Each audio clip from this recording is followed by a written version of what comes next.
Paul, yes. This No Child Left Behind? Yeah. Um, my sons were taken from me without any due process. Yes. And the No Child Left Behind Act provides increased support to parents, educators, communities, create a new charter schools.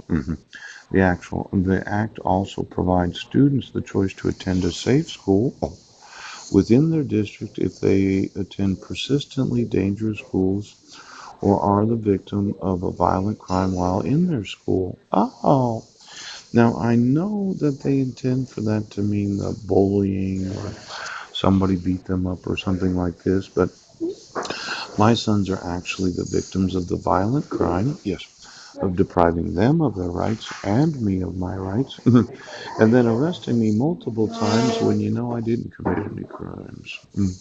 Now, as the victims of violent crime, where they said, "Wow, my gosh, this parents given information which schools in their communities are succeeding, which are not."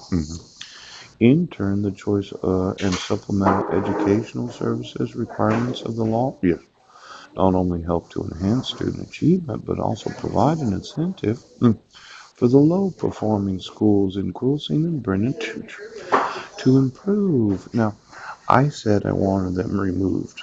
You said you don't have to enforce the laws. I said that you didn't separate church and state. I'm thinking that I'm right and you're wrong. Now, schools that want to avoid losing students, not to mention restructuring, will have to do a better job. Now, what's new? The No Child Left Behind Act requires that Title I funds be used only for effective educational practices. Title I school-wide and targeted assistance programs are required to use effective methods and instructional strategies that are grounded in scientifically based research. Now let's look at the research on this. My wife kidnapped my sons on July 8th of 2011. You issue a protection order where I wasn't a resident and wasn't given any notice or opportunity to be heard. Yes. She files for dissolution of marriage and has me arrested 4 days later. Yes. You served me at the same time as arresting me. Yes. She files for default dissolution of marriage while at the same time you reissued the protection order when I was on trial. I was found not guilty. My record was expunged. Yes. And then, well, I think they are victims of violence. Violence against myself and them as children. Oh. Now, these requirements of each and every state of the United States that develop plans and annual measurable objectives ensure that all teachers are teaching in core academic subjects are highly qualified.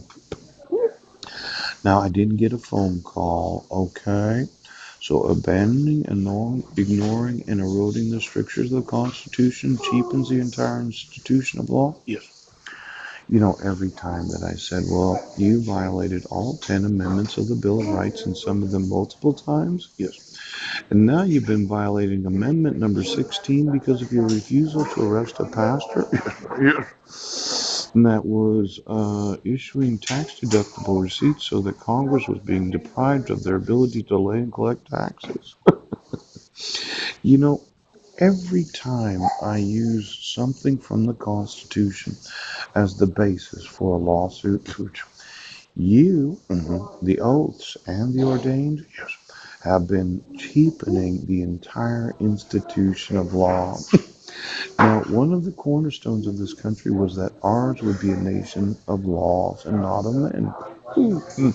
See right here? For all of those that said, well, you actually have to be able to prove somebody was in the city for them to commit a crime. Yes. When you didn't, and you had a miscarriage of justice, ooh, this nation is a nation of laws and not of men. Now, when you said that a pastor couldn't be arrested for using a photograph of my sister in the Rotarian newsletter, see, I wanted to speak to Marilyn, and I'm a little concerned about her as an associate pastor. Yes. That she has been allowing for the issuance of tax depriving receipts that have been used to deduct the income of religion off of the taxation of Congress. Now, Marilyn Van Poyne is going to have a significant number of problems as soon as I speak to her because I'm very upset